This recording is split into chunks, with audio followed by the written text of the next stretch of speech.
Bem-vindo a mais um programa Reflexões. Nós estamos aqui hoje com a Nicole Figueiredo de Oliveira, que é uma ativista ambiental, diretora da ONG 350.org a nível de Brasil e América Latina. Ela é mestra em conflitos, transformação de conflitos internacional e tem como formação bacharelado em Direito. Então, bem-vinda, Nicole. Obrigada. Muito obrigada por ter aceito a nossa proposta. E hoje nós estamos aqui para conversar um pouquinho sobre você e sobre as tuas competências e a tua forma de atuar no mundo nessa atividade de ativismo. E aí eu acho que eu vou começar um pouco mais entendendo como foi a tua formação. Como é que você se tornou uma ativista? Bom, eu sempre tive essa vontade de mudar o mundo. Sempre foi muito, desde pequena, tive essa coisa dentro de mim. Fui fazer direito em busca da justiça. E durante a faculdade fui percebendo que uma coisa não necessariamente está associada à outra, infelizmente. Então, ao longo da faculdade fui fazendo vários estágios em locais onde a justiça se fazia, teoricamente, e fui percebendo que se você tem um advogado mais caro, ou se você tem algum tipo de conexão mais forte com uma outra pessoa, a justiça se faz para você muito mais forte do que se você é uma pessoa desamparada de recursos financeiros ou de conexões. Enquanto isso, eu assumi a presidência de uma ONG, chamada Projeto Criança Sorriso, que trabalhava com crianças institucionalizadas. E essa experiência que me levou a saber que o meu lugar é o lugar onde não se tem fins lucrativos e sim, geralmente, trazer essa mudança ou no nível local ou num nível mais amplo, como é o caso do trabalho que a gente faz hoje lá na 350. Né? Então você tratava de crianças, era um projeto social? Qual que era? Isso, como eram alunos do direito que fundaram esse projeto, começou com... Na cidade de São Paulo. Na cidade de São Paulo, dentro da Faculdade Mackenzie, que foi onde eu estudei Direito. E quem fundou esse projeto era o dono de um acampamento, desses acampamentos de verão, que faz aquelas brincadeiras com criança. E ele levava essas brincadeiras para abrigos onde as crianças que perderam a família, seja por uma ordem judicial, né, seja de forma permanente ou temporária, porque ou sofreram violência sexual ou violência física, ou simplesmente porque os pais não tinham condições de prover a mínima condição de vida para aquelas crianças. E aí essas crianças são retiradas da família por uma ordem judicial e são colocadas nesses abrigos. E geralmente, na época que eu estudei, imagine, no ano de 2000, os abrigos, o conceito de mãe social mal existia, estava começando naquela época. Sim. Então os abrigos eram bem depósitos mesmo de crianças que ficavam na frente da televisão o dia inteiro, iam para a escola e já tinha aquela quebra do vínculo afetivo com a família e não conseguiam estabelecer um vínculo afetivo com mais ninguém dentro do abrigo, porque afinal de contas era 2 funcionários para cada 50 crianças, era impossível ter aquele vínculo afetivo que você tem numa família. E o objetivo desse projeto inicialmente era reestabelecer um vínculo afetivo com essas crianças. Ao longo do projeto, a gente começou a perceber que simplesmente uma brincadeira de um acampamento não era suficiente para aquela criança que já estava tão carente de muitas outras ferramentas educativas, né? Então, fomos levando atividades pedagógicas, aí a gente começou a trabalhar com a educação dos próprios funcionários das instituições. E você conseguiu envolver a sociedade nisso? Sim, a sociedade foi bem envolvida, a faculdade também. O Mackenzie, todo ano, ele tem um projeto que, eu não vou lembrar o nome agora, é alguma coisa, Dia do Voluntariado Mackenzie, alguma coisa assim. Então as pessoas, elas se inscrevem, são vários projetos que colocam lá atividades e as pessoas se inscrevem para participar. Um ano começou, tinham pessoas de várias outras faculdades, funcionários que foram conhecer o que é um desses abrigos. O que eu acho que foi mais legal é que dentro da sala de aula, os próprios alunos do direito, que tinham aula com professores que eram juízes da vara de família, que tomavam essas decisões todos os dias de canetar a retirada da criança da sua família para uma instituição, começaram a ouvir dos próprios alunos o que é um abrigo, o que é uma instituição dessa, qual que é a vida de uma criança. E esse processo foi muito importante para mim, porque eu comecei a perceber que o papel aceita tudo, na realidade as coisas são bem diferentes. E o radicalismo que eu tinha de, não, uma criança que sofre violência em casa não pode ficar naquela casa. Não existe isso. E comecei a perceber que também não existe você sacar aquela criança daquele lugar, remover sem trabalhar com aquela família, sem tentar... Porque qualquer situação longe da família, claro, depende muito da família, né? Mas, no geral, qualquer situação longe da família é pior do que tentar resolver aquela situação familiar. Né? O que você está falando, então, é que tem sempre vários aspectos que a visão sistêmica ela é exigida tanto nas questões sociais quanto nas questões ambientais. Exatamente. Acho que daí eu posso puxar você já um pouquinho mais para as questões ambientais. Não é muito fácil envolver as pessoas em questões ambientais, né? Como que é a tua experiência dentro disso? As pessoas, elas, no geral, no Brasil, têm dificuldade em entender o que é o meio ambiente e qual que é a amplitude disso quando a gente fala de meio ambiente.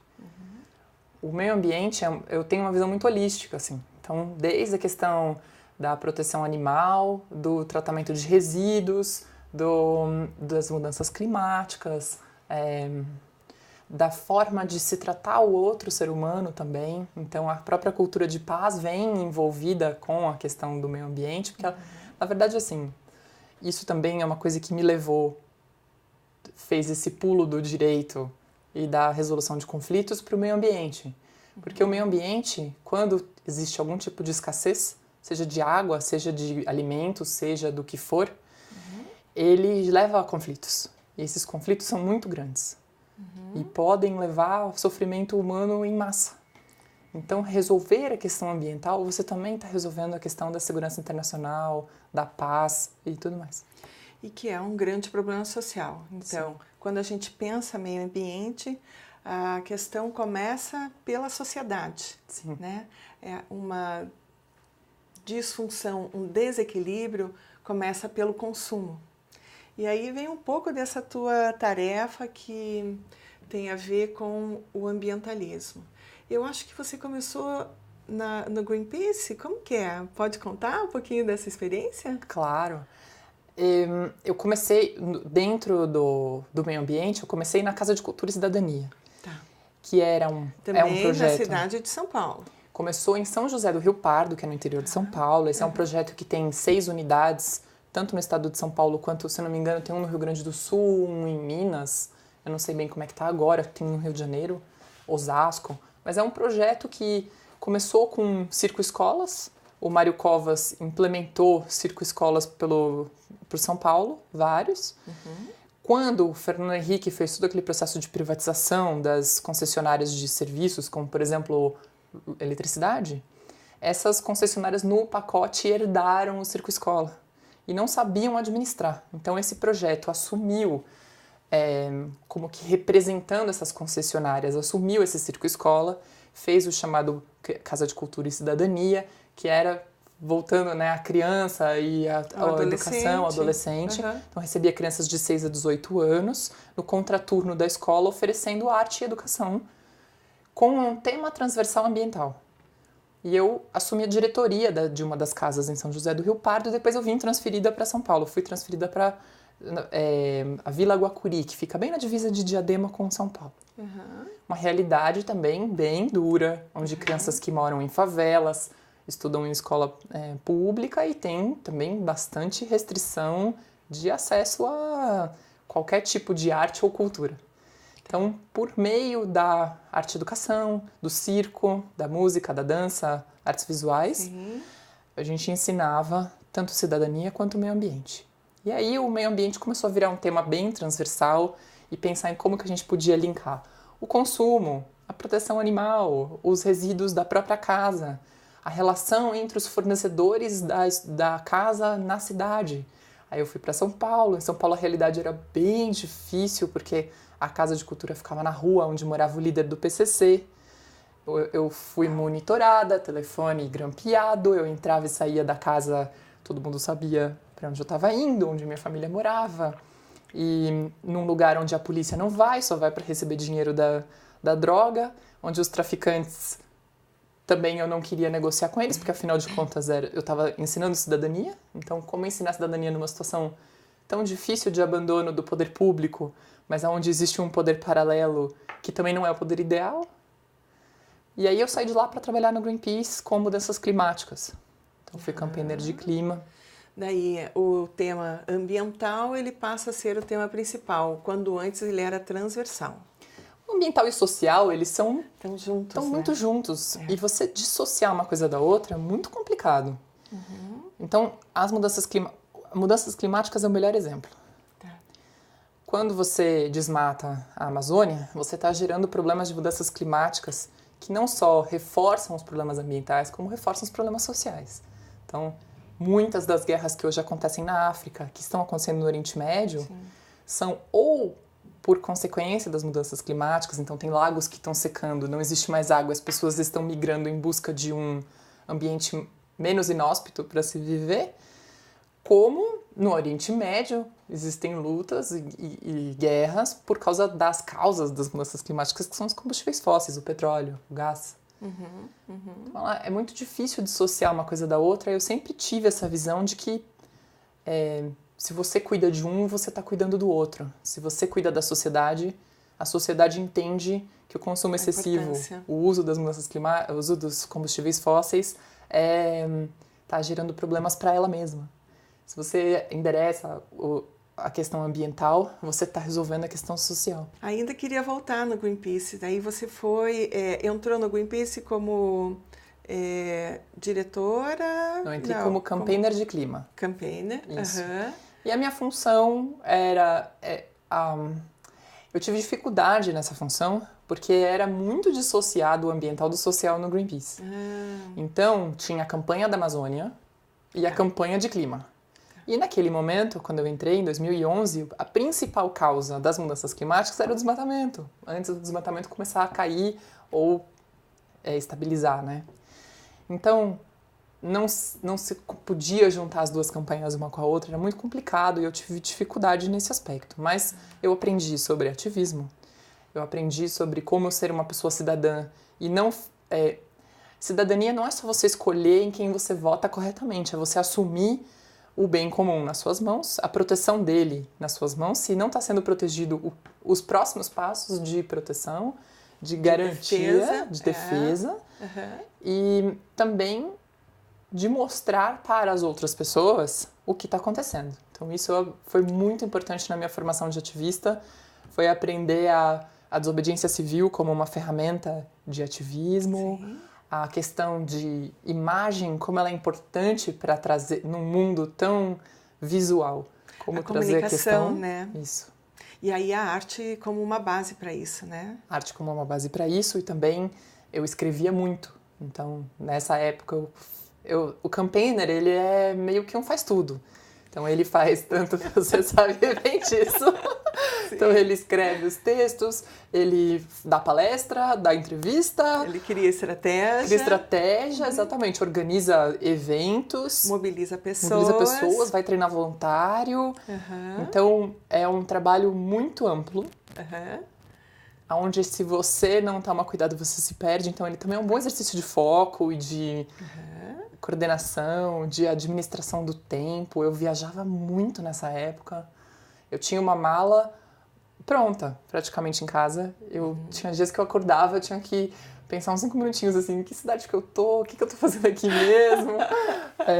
Muito trabalho em Brasília, muito trabalho fora. Eu ia dizer isso, tem o fato de trabalhar muitas vezes falando com deputados, né, fazendo uma ação que vá fazer mudanças de um nível de cima para baixo e também falar com o povo, organizar, mobilizar, quer dizer, em todos os níveis. Isso. Mas dentro do Greenpeace, o meu trabalho em mudanças climáticas foi muito focado nas negociações internacionais como a COP. E aí foi quando veio uma grande decepção de eu perceber que a COP é um grande teatro, onde se negocia... eu acompanhei países negociando assim, você deixa entrar no texto da negociação a captura e armazenamento de carbono no solo, que é um dos itens lá. Você emite um monte de gás e aí você captura parte dele, reinjeta no solo e isso você ganha crédito de carbono para fazer isso. E eu deixo passar salvaguardas indígenas do texto. Então é o tipo de coisa que numa negociação, onde se está pensando em mudanças climáticas, tem milhares de ativistas pedindo, pelo amor de Deus, que a gente está se afogando, a gente está perdendo o território, países estão desaparecendo, pessoas estão sofrendo muito com catástrofes climáticas e eles estão lá negociando no ar-condicionado, em estruturas gigantes, infladíssimas, elementos que nem transparência tem. Né? Então foi quando eu percebi que a mudança ela tem que vir das pessoas muito mais do que a gente ficar pedindo para os líderes, por favor, faz alguma coisa, né? Nós vamos parar um pouquinho aqui e no próximo bloco nós vamos entrar um pouco mais numa questão que afeta todos nós, que é a emissão de CO2 e de gás metano na atmosfera e o impacto que isso faz no aquecimento global. Daqui a pouco nós falamos.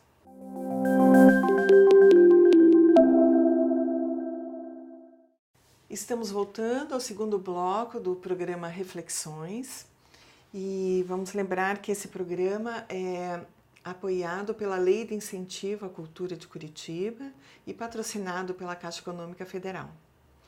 Então nós vamos voltar falando sobre...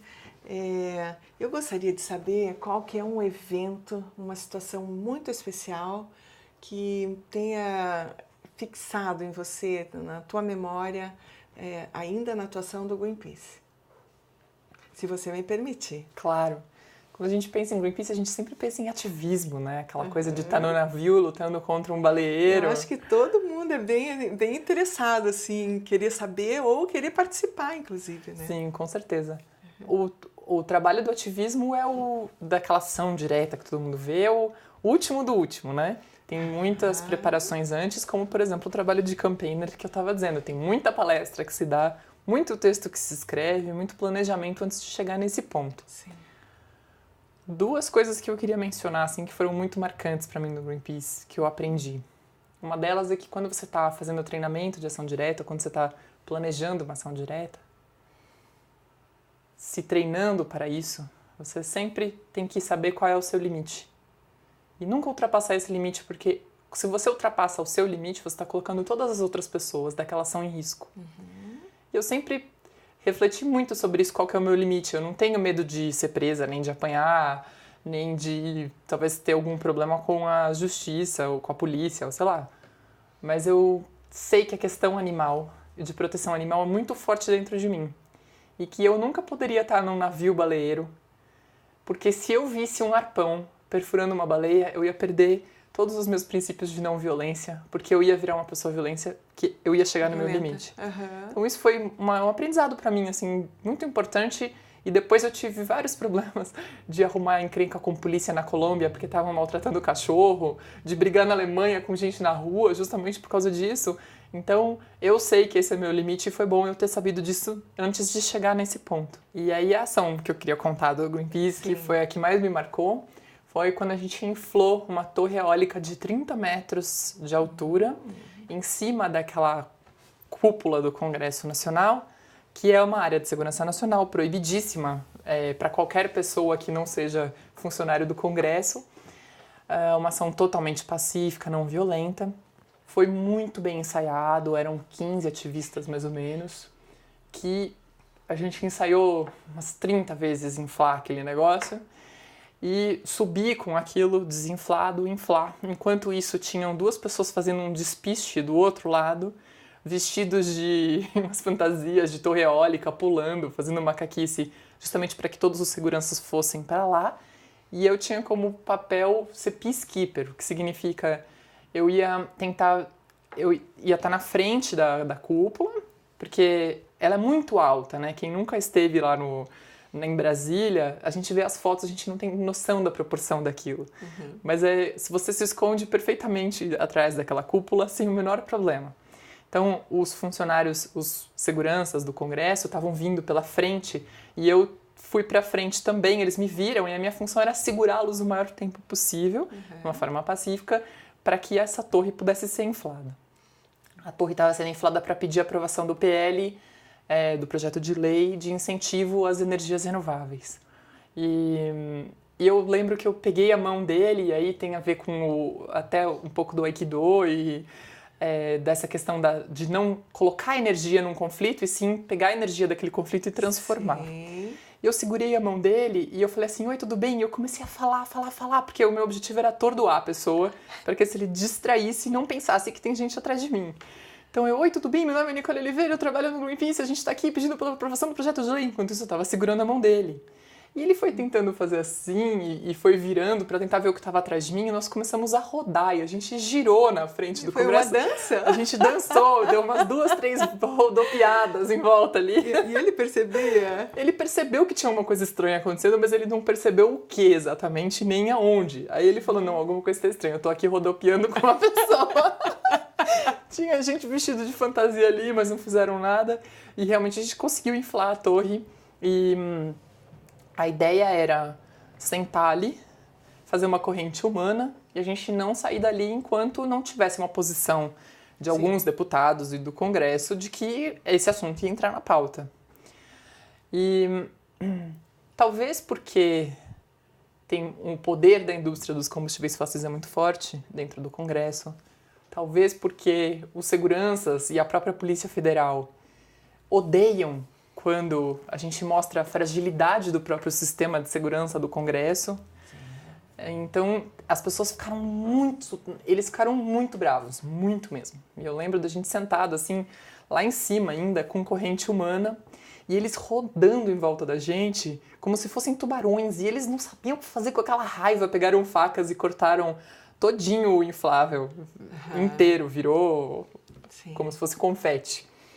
E quem nos salvou de apanhar ou sermos presos foi o deputado Ivan Valente.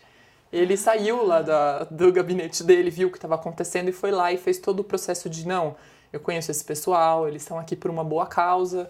E aí ele meio que pôs panos quentes, assim, e conseguiu nos libertar da delegacia. Então você já entra, né, direto no ponto, que é um ponto bem importante de nós falarmos, que é sobre o fracking. Você pode explicar isso para nós, Nicole? Claro. Esse tem sido o objetivo da 350 como ONG.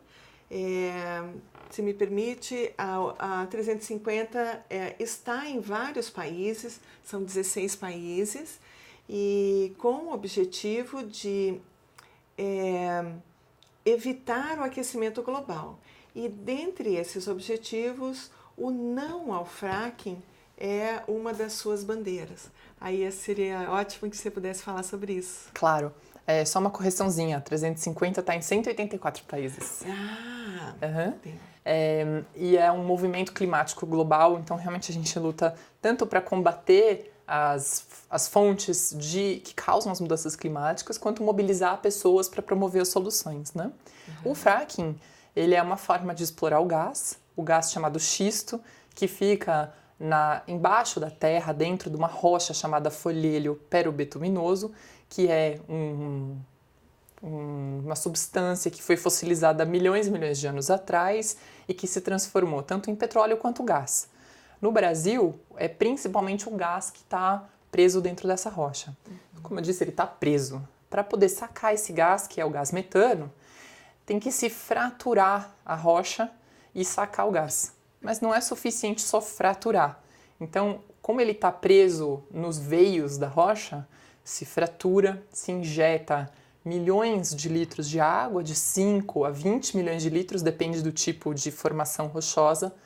E da profundidade também, né? A profundidade também. Isso, bem profundo. Então, vai de 300 metros até 3 quilômetros abaixo do nível da terra, né? Sim. E aí se injeta essa quantidade absurda de água, misturada com mais de 600 substâncias tóxicas, inclusive substâncias cancerígenas, substâncias radioativas, altamente contaminantes, como em alguns lugares se identificou substâncias radioativas como césio, tem chumbo, tem benzeno, tem várias outras substâncias bem que causam muitos danos à saúde, tanto animal quanto humana. Depois de se injetar isso, se injeta com uma alta pressão, com areia, quantidades também absurdas de areia que vem da China, porque a granulometria, ou seja, o tamanho do grãozinho da areia, não se encontra em areeiros aqui na América Latina. Então, tanto na Argentina, onde se faz o fracking também, quanto no Brasil, no Peru, se importa areia da China e se injeta tudo isso na terra, se fratura a rocha e saca o gás. Só que então, só explicando, fracking é fraturamento hidráulico, né? Feito com água e esse sistema que a Nicole está contando. Isso. Esse gás, ele é um gás barato, ele é utilizado para gerar energia, né? Só que é um barato, é uma conta que depois eu quero entrar nesse assunto da matemática do que é o barato e do que não é quando se fala de energia. Com certeza. Mas só para terminar de explicar o que é fracking. Essa água que é injetada com esses contaminantes, ela não tem como ser tratada. Se eu fosse tratar essa água que sai, se tornaria a atividade inviável, porque é muito caro e não tem hoje um processo que separe todas essas substâncias, chumbo, mercúrio e essas outras coisas da água. Então essa água, só 40% é retirada, os outros 60% ficam na terra. Essa água que é retirada, ela vai ou para umas piscininhas que ficam a céu aberto, próximas dos locais onde tem fracking, evaporando, gerando chuva ácida, chuva tóxica, contaminando o solo em volta, contaminando o lençol freático, porque a água desce, é absorvida pela terra e vai até o lençol freático, ou chovendo e contaminando outros locais, às vezes numa distância de até 80 quilômetros de um local de um poço. Parte dessa água ela é retirada, colocada num caminhão e dispersada onde quer que seja. Então nós vimos na Argentina, eu tenho inclusive imagens disso, dos caminhões soltando essa água nas ruas, bem na frente de plantações de maçã e de pera. E o resto que fica no solo, fica lá. E a radioatividade, ela vai puxando elementos radioativos que são naturais das rochas. Então ela não vai ficar com aquela quantidade de radioatividade, ela vai ficar cada vez mais radioativa. Essa água, a rocha, como ela é fraturada, ela fica com microfissuras. Essas microfissuras a água e o gás metano vai subindo por essas fissuras até chegar no lençol freático e o gás chega na atmosfera. Então, qual que é o problema do fracking?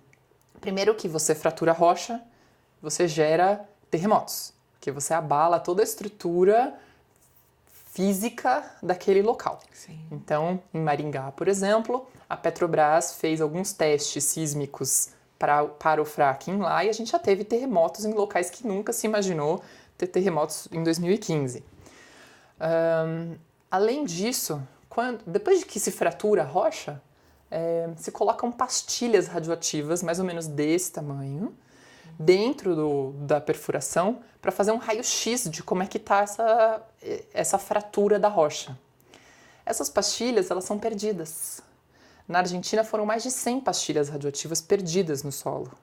Aí o que eles fazem? Eles cimentam em cima e dizem que escondem. Então, assim, oficialmente na Argentina foram 2 pastilhas perdidas. A gente sabe que foram mais de 100. Então, a gente sabe que o cimento não contém a radioatividade. Nenhum tipo de elemento hoje que nós conhecemos contém. Pode demorar vários anos, mas essa radioatividade ela se espalha. Em até 6 meses o lençol freático já está contaminado. Isso já tem estudos que comprovam. Então, a gente tem terremoto, contaminação da água e do solo e do ar, que gera vários problemas de saúde. Tem várias questões Tem o escapamento, né, do metano, que ele não consegue ser totalmente absorvido, e esse metano é 25 vezes mais danoso para o aquecimento global do que o dióxido de carbono. Isso. Então ele contribui para as mudanças climáticas, que contribuem para a escassez hídrica, contribui para a escassez de alimento, invernos extremos, eventos climáticos extremos cada vez mais extremos. Em 2013, o governo brasileiro, por meio da ANP, que é a Agência Nacional de Petróleo e Gás, leiloou blocos em cima dos principais aquíferos brasileiros, como você falou.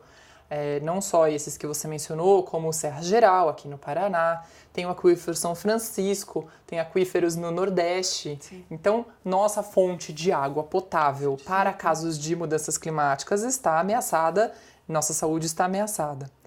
Isso foi feito sem uma consulta sequer.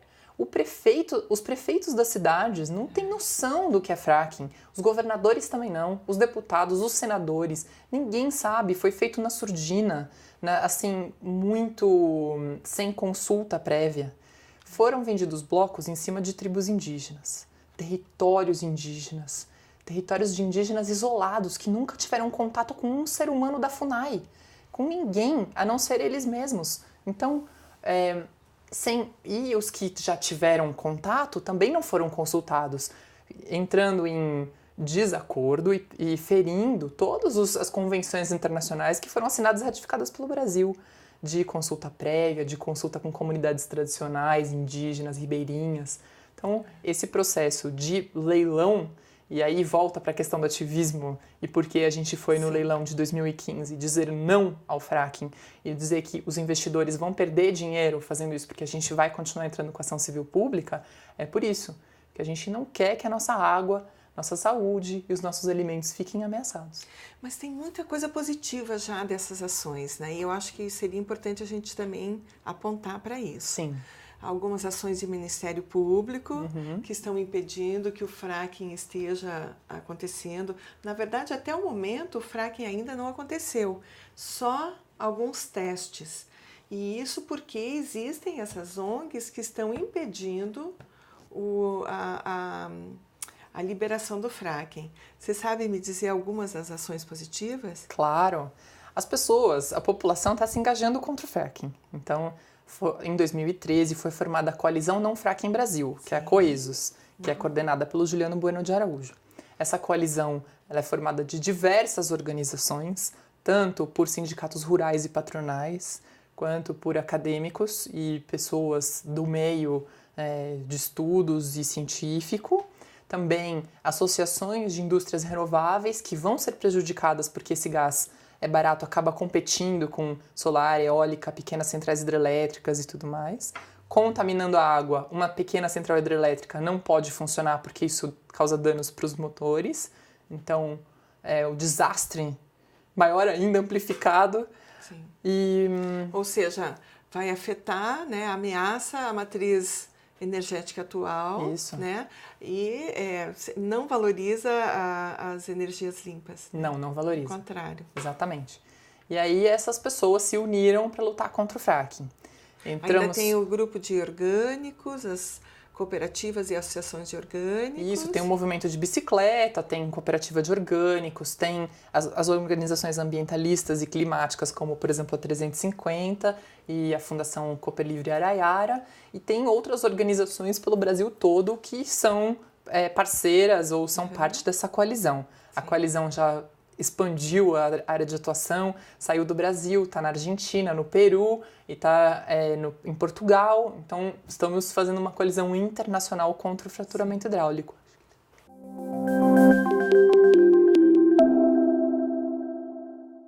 Entramos no terceiro bloco agora, falando nesse momento sobre o fracking. E eu já aproveito para trazer a importância e a responsabilidade de quem queira se engajar. É possível se ligar ao movimento Não Fracking Brasil, A350, entrar no site, ver as maneiras de estar engajado, sabendo sobre esse assunto e agindo junto. Então, é possível as pessoas participarem, né, Nicole? É importante as pessoas saberem que elas podem ser mobilizadoras, elas podem fazer palestras e elas podem interferir e atuar junto aos vereadores e deputados da sua região. Isso. Né? Então, as pessoas que sabem que tem fracking na sua cidade, então é possível saber, pode tanto perguntar para a gente, escrever um e-mail, nãofrackingbrasil@gmail.com, ou olhar no site da ANP, que é a Agência Nacional de Petróleo e Gás, Isso. a lista dos municípios que vão ser impactados. É um pouco mais difícil no site da ANP, porque justamente a informação não é muito transparente, mas a gente deixa essa informação disponível. Se você souber que na sua cidade ou cidades vizinhas ou locais onde você não quer que aconteça o fracking, você pode baixar as apresentações, pode fazer um treinamento com a gente e aprender a dar uma palestra, a fazer articulação com os deputados ou os vereadores da sua cidade, justamente para que vote uma lei proibindo o fracking. Então a gente já teve várias vitórias de pessoas que se mobilizaram pelo Brasil contra o fracking por meio da coalizão. Então, foram 56 municípios já no Brasil que votaram legislações que proíbem o fracking no território municipal. Tem algumas cidades, como por exemplo Guarapuava, que está votando leis, inclusive, que proíbem o município de vender água para o uso nas atividades de fracking, ou que proíba a passagem de caminhões com materiais tóxicos pela cidade, para dificultar ainda mais a indústria. A gente, sempre que tem leilão de blocos, nós vamos e fazemos ações para mostrar que o brasileiro não quer fracking. Então, em 2015, fomos a um leilão no Rio de Janeiro e conseguimos bloquear esse leilão por 20 minutos. Fizemos discursos, levamos populações indígenas do Acre e do Paraná para o Rio de Janeiro para dizer não ao fracking. E esse leilão foi um fracasso, só foi 14% dos blocos vendidos. Então, isso mostra como a gente tem força e como a gente se mobiliza. E a gente sai do lugar para proteger nosso bem público, a gente pode ter sucesso, a gente pode ganhar essa luta, né? Além disso, em 2013, começaram uma série de ações civis públicas junto com o Ministério Público Federal e a Coesos para que a Justiça Federal proíba o fracking. E foi isso que aconteceu, a gente ganhou essa lei, a gente ganhou essas ações em 7 estados brasileiros.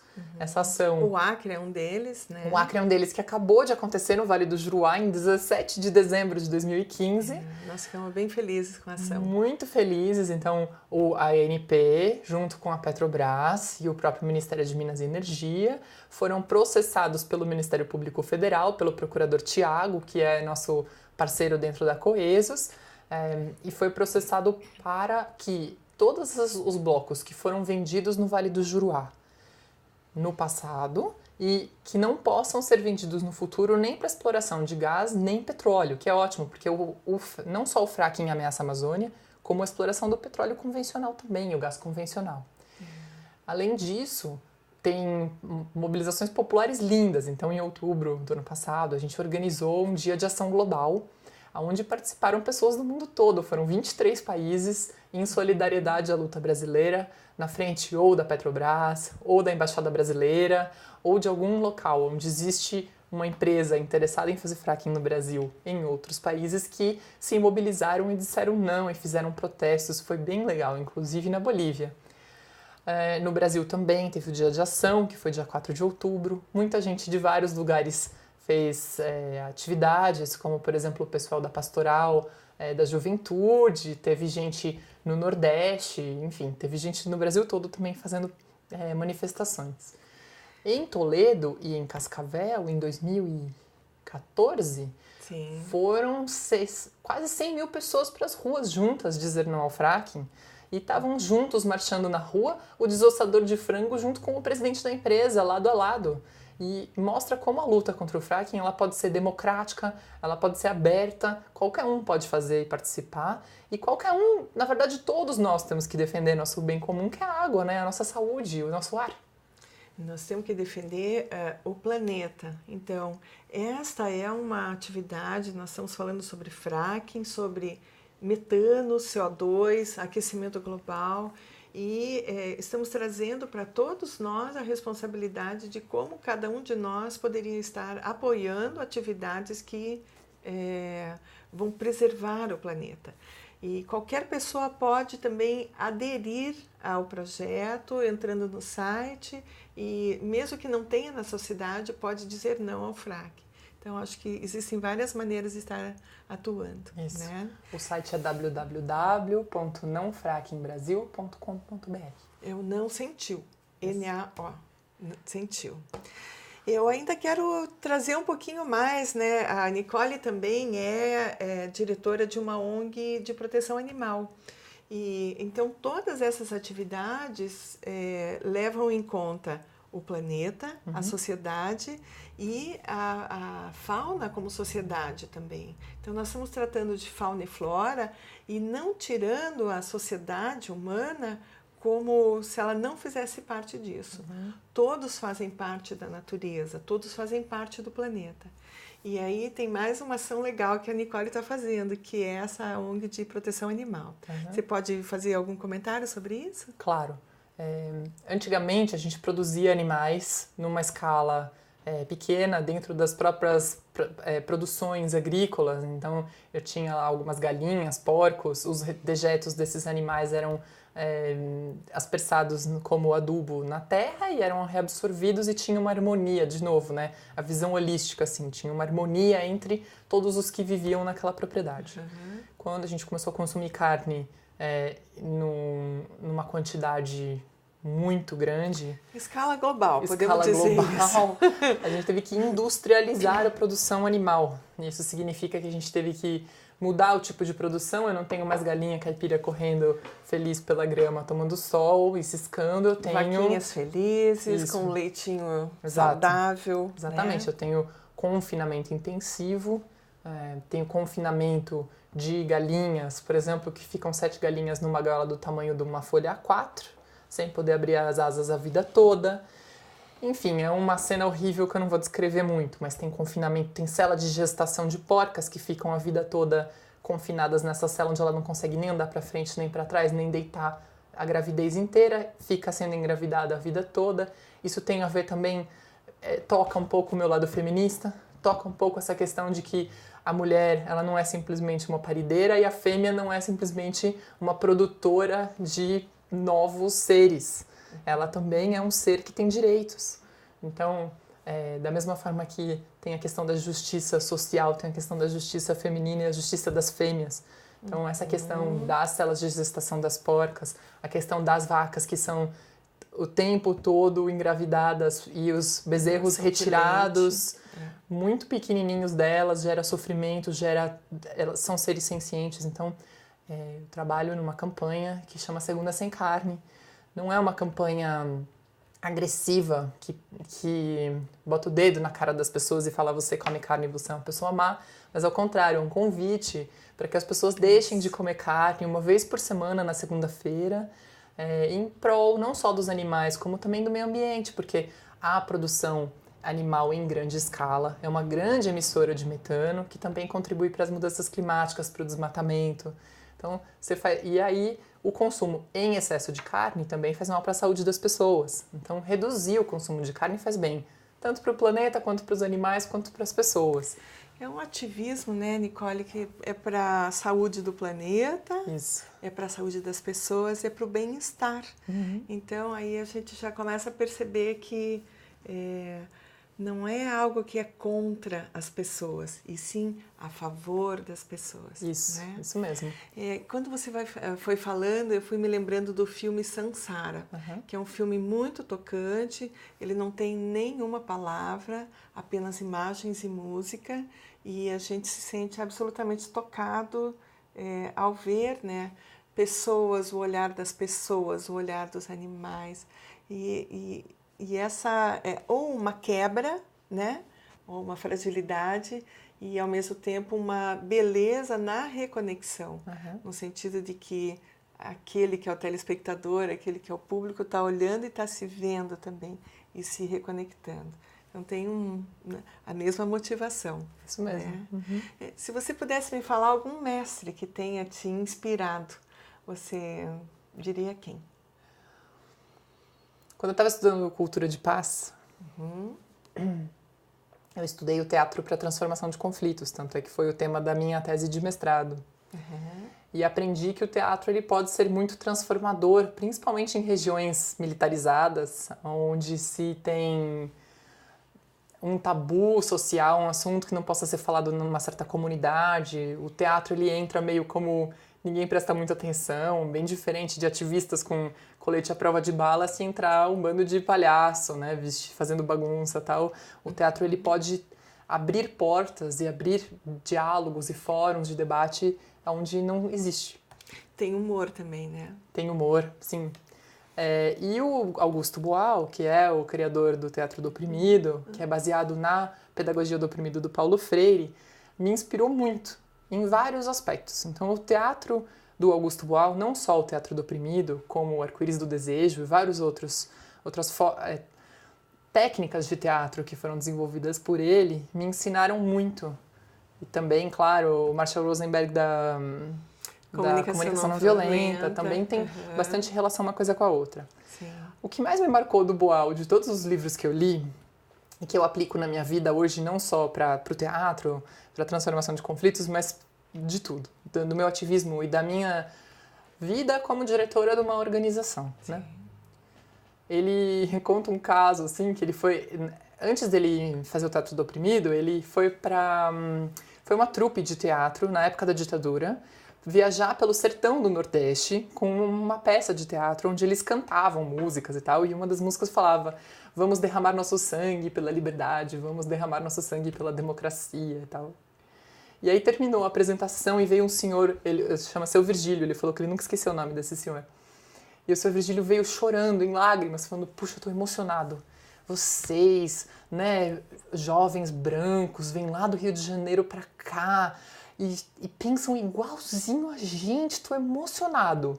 Então vamos fazer o seguinte, vocês vão lá pra casa, vão jantar lá em casa, e aí depois do jantar a gente vai lá e vai matar todos os coronéis.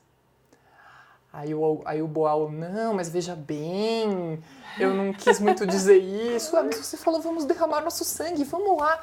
Não, a minha arma são as palavras, é o teatro, eu não pego em arma. Não, não tem problema, eu tenho arma para todo mundo lá em casa, vamos lá. E aí ele fez uma reflexão de que ele não quer chamar ninguém para fazer uma ação ou correr um risco que ele não está disposto a assumir. E isso eu sempre aplico na minha vida. Eu nunca peço para ninguém fazer uma atividade que eu não estou disposta ou a fazer ou assumir o risco que a pessoa também está disposta a assumir. Às vezes eu acabo assumindo até riscos maiores do que as outras pessoas, porque eu me coloco, por exemplo, na ação do Rio de Janeiro, o meu papel era bem arriscado, que era uma ideia de interromper o leilão de uma forma onde eu ia atingir, de uma forma não violenta, engraçada, divertida, mas a presidente da ANP. Então eu sabia que eu corria um risco alto de ser presa, talvez de apanhar, enfim. E essa decisão de estar nesse papel e não colocar mais ninguém nesse papel foi bem baseada nisso mesmo, né? Sim, e eu estava junto, eu pude perceber. Mas no fim deu tudo certo, né? Na verdade, essa ação ela não se concretizou dessa maneira, né? Acabou acontecendo naturalmente uma abertura para o diálogo e tanto a ONG pôde dar o seu recado, que está na internet, está no site da ANP, quanto 14 índios que participaram da ação, dentre eles 2, o cacique nacional e a filha de um cacique, que era a Variquini, da tribo Nuquini. Fizeram um depoimento incrível na frente de investidores internacionais. Isso foi bem tocante, foi muito importante. Né?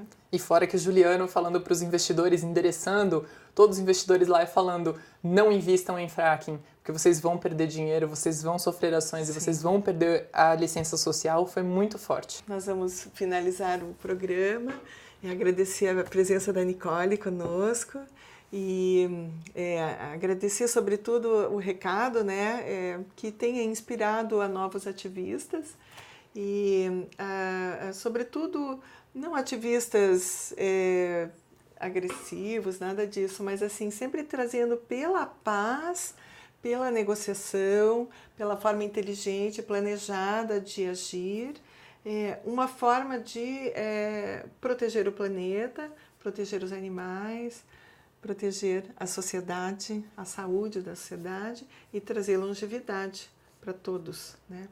Proteger o bem comum. Acho que esse é o nosso objetivo. Legal. Né? Eu agradeço pelo convite e parabenizo pelo programa, que é um programa muito interessante. Em tempos de superficialidade, aprofundar é muito importante. Sim, com certeza. Obrigada, querida. Obrigada. Obrigada.